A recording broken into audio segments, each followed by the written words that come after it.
आज एक ऐसी नुस्खा बताते हैं चाय का। देसी चाय। भारतीय लोग चाय के बड़े शौकीन हैं। भारत में तो चाय एक अतिथि सम्मान का उपहार बन गया है। जब भी कोई किसी के घर पे आता है, जाता है, किसी से मिलता है तो सबसे पहली स्वागत में चाय। चाय को बहुत बड़ा लेवल दे दिया है। अब कितनी वो सही है, कितनी गलत है, क्या फ़ायदा करती है, क्या नुकसान करती है, ये विषय दूसरा है। डॉक्टर लोग कहते हैं कि चाय ज़्यादा नुकसानदायक है, एसिड बनाती है, हाजमा को ख़राब करती है, लीवर को ख़राब करती है। जो चाय पत्ती है वो नुकसानदायक है, इसलिए चाय नहीं पीना चाहिए। सुबह सुबह खाली पेट नहीं पीना चाहिए, ज़्यादा नहीं पीना चाहिए। डॉक्टर जो हैं ये रह देते हैं, लेकिन आदत बस रहा भी नहीं जाता। तो मैं आपको एक ऐसी चाय फ्री की, जितने भी देहात में रहने वाले, गांव में रहने वाले किसान लोग, उनके लिए बिल्कुल फ्री अपने घर पर ही चाय पत्ती तैयार करें, जिसमें किसी भी प्रकार का कोई साइड इफ़ेक्ट नहीं है। फ़ायदा ही फ़ायदा है। एनर्जी, ताकत, एंटीबायोटिक, सब रोगों को, जितने भी प्रकार के रोग हैं, कफ पित्त वात को लेकर के सभी रोगों को फ़ायदा पहुंचाएगी, सब रोग को शमन करेगी।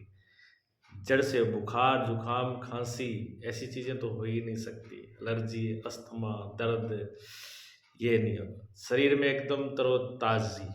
और वो ऐसी नहीं बता रहा हूँ कि मैं सुनी सुनाई, जहाँ किसी की पढ़ी सुनी, ऐसी नहीं है, बिल्कुल अनुभूत है। इसको हमने बना के रखा है, खुद अपने हाथों से बनाया है। आश्रम में हम डेली यही यूज करते हैं। सुबह मेरे पास आते हैं सब लोग, तो सुबह चाय जो पत्ती पीते हैं वो भी इसी को पी के जाते हैं। यहाँ पर इसी चाय को पीते हैं। जिनको आदत नहीं है, जीव का जरूर, जिनका जीव को टेस्ट हो, हालांकि इसका टेस्ट खराब नहीं है, लेकिन जो आदी है उस ऐसे कड़वेपन के, उनको तो ये लगेगा कि वैसी कड़वी नहीं है, वैसी टेस्ट नहीं है या देख, लेकिन ये बहुत टेस्टी भी बनती है और फ़ायदेमंद भी है। आप इसको घर पे ही तैयार कर सकते हैं। आपके पास बगीचा हो, पेड़ों के, नदी के किनारे पर पेड़ खड़े हों, उनकी पत्तियों के द्वारा, बगीचे के द्वारा, खेत में, खलिहान में, ये सब पत्तियाँ मिल जाती हैं, पेड़ मिल जाते हैं। लोग एक दो कहीं उपलब्ध नहीं हो तो कोई ख़ास बात नहीं है। अभी आश्रम में हमारे बगीचे में ही है, ये पत्ती हैं, आपको मैं दिखा रहा हूँ। इसमें देखिए आप, ये है, ये सब पत्तियों को पीसा गया है। सब पत्तियां पीस के ही तैयार की गई हैं। इसमें ये पत्तियां हैं सब, और ये पत्तियां किस किस चीज़ की हैं? ये पेड़ पौधों की पत्ती हैं, जड़ी बूटी। इसमें बिलपत्र, सभी लोग जानते हैं बिलपत्र की पत्तियां, अर्जुन की पत्तियां, अमरूद, सब लोग जानते हैं अमरूद की पत्तियां, पीपल से सभी परिचित हैं, पीपल की पत्तियां हैं।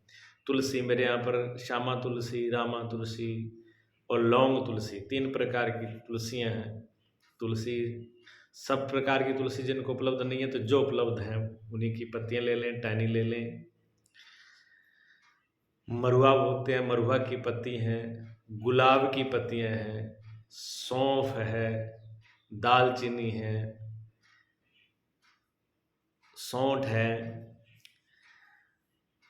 ये सारी जो पत्तियां हैं, उन पत्तियों को काट करके, साफ धो करके, आप पहले छाया में सुखाएं, सीधा धूप में नहीं सुखाना है। धूप में इसका जो असर वो कम हो जाता है।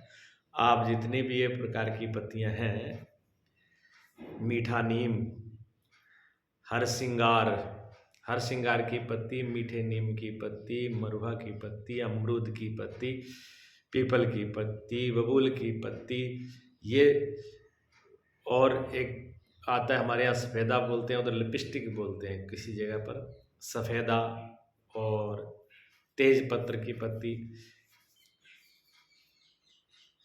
इन सब को, इसमें लौंग नहीं डालना है। लौंग डालने से थोड़ा ये ज़्यादा तेज़ हो जाती है। इलायची डाल लें, इलायची डाल लें, सौंफ डाल लें, सौंठ डाल लें, थोड़ी सी दालचीनी डाल लें, ये डल जाती है। ये सब आप छाया में सुखा करके फिर जिस दिन इसको पीसना हो, कूटना हो, उस दिन थोड़ा धूप में सुखाएं। उस दिन उसको धूप में सुखा दें जिससे ये कुट जाए, पिस जाए। फिर धूप में सुखा करके फिर इसको कूट पीस लें और इसको फिर रख लें। जब आपको चाय पीना हो तो इसको पहले पानी में डालिए और खूब खौलाइए, खौलाइए, अच्छी तरह से खौला लो। खौलाने के बाद में आप इसमें गुड़ डालो, चाहे चीनी डालो, गुड़ से बहुत स्वाद लगती है, चीनी से भी स्वाद लगती है, लेकिन गुड़ का टेस्ट अलग ही होता है। थोड़ा सा गुड़ डालिए और दूध, अगर दूध में डालना हो, दूध में ही इसको यूज करना हो तो दूध में कर सकते हैं। थोड़ा सा जल लीजिए, पहले जल में इसको खौला लिए, दूध में नहीं खौलाएं। दूध में खौलाने से इसका रस नहीं निकलता है। पहले जल में ही इसको अच्छी तरह से उबाल लें, किसी पतीले में, भगोना में डाल करके। उसके बाद फिर उसमें दूध डालें, फिर उबाला लगाएं, फिर आप पी के देखो टेस्ट। इसका उपयोग करके देखें, आप खुद ही पहले दिन 1-2 दिन में ही आपको 100% इसका लाभ मिलेगा। और ज़्यादा तो नहीं, 1 महीने भी आपने इसको यूज कर लिया तो फिर आप चाय पत्ती नहीं पियोगे, चाय पत्ती छोड़ दोगे इसी को।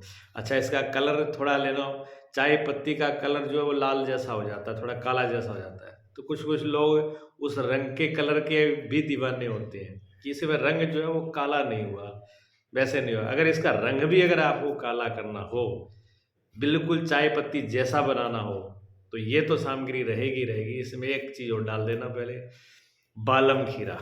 बालम खीरा काट के सुखाया हो, जहाँ सूखा हुआ पंसारी से मिल जाता है। बालम खीरे थोड़े से इतने 2-4 टुकड़े डाल करके आप खौला लीजिए।